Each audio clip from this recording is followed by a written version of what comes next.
Jesus prophesied that his second coming would be as in the days of Noah.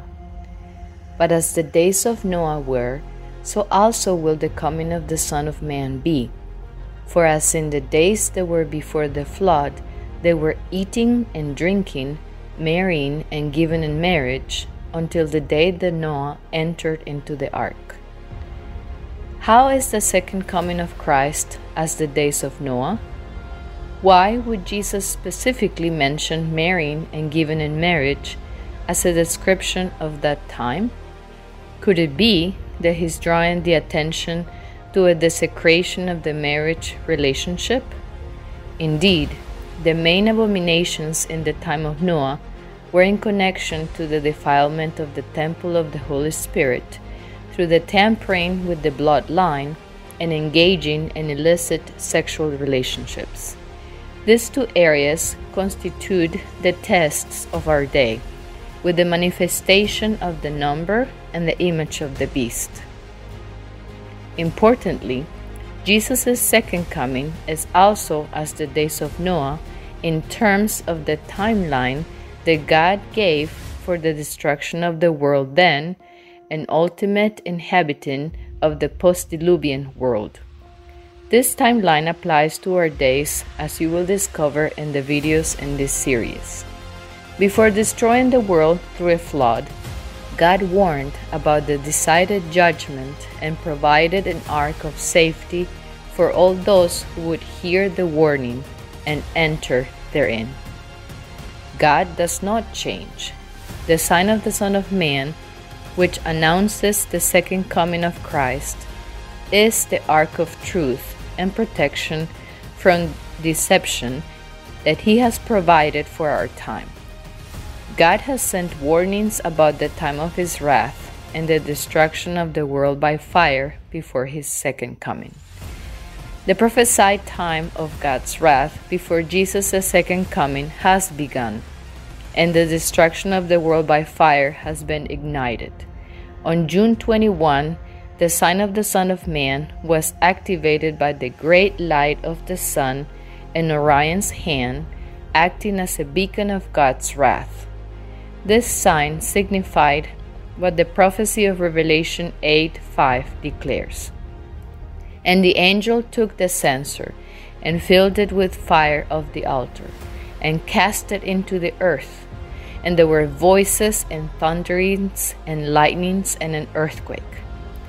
As in the days of Noah, 7 days later, on June 27-28, the beginning of the manifestation of God's wrath upon the world was shown through the fiery riots in France that stormed the nation. God warned back in 2015 what the consequences of the flood of immigration would be in countries around the world. There are Trojan horses in the nations of the world. The unrestrained rioters are the evil beasts that the Bible speaks about as one of the punishments from God. So will I send upon you famine and evil beasts, and they shall bereave thee, and pestilence and blood shall pass through thee, and I will bring the sword upon thee. I, the Lord, have spoken it. A question that arises is, why would the wrath of God begin to manifest in France? France is a nation that declared itself independent from the law of God and embraced human rights instead. France is the only nation in the world concerning which the authentic record survives that as a nation she lifted her hand in open rebellion against the author of the universe. Plenty of blasphemers, plenty of infidels there have been and still continue to be in England, Germany, Spain, and elsewhere.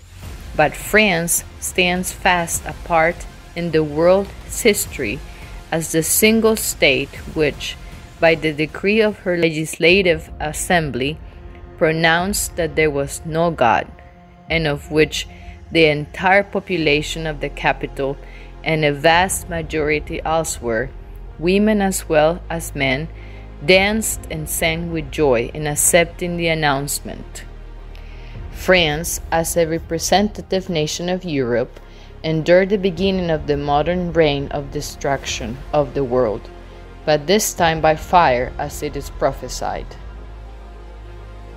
But the day of the Lord will come as a thief in the night, in the which the heavens shall pass away with a great noise, and the elements shall melt with fervent heat.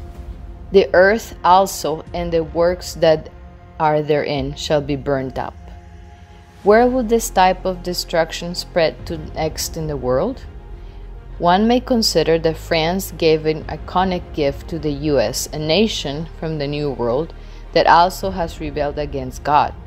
This nation enshrined the image of the beast in its constitution by legalizing homosexual marriage, and exerted its influence on other nations to follow on the same footsteps. Darkness has befallen on this nation also, with the smoke from the wildfires in Canada covering many states. The Bible tells us that the day of the Lord comes as a thief in the night, but only to those who are in darkness, not watching.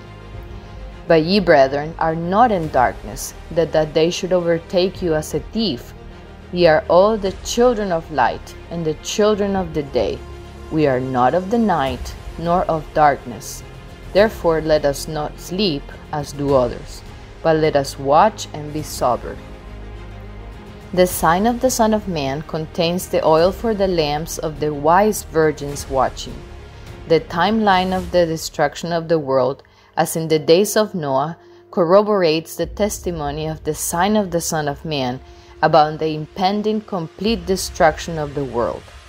We invite you to tune in for upcoming videos where we will show what the timeline of Noah indicates in the context of the time frame of the sign of the Son of Man.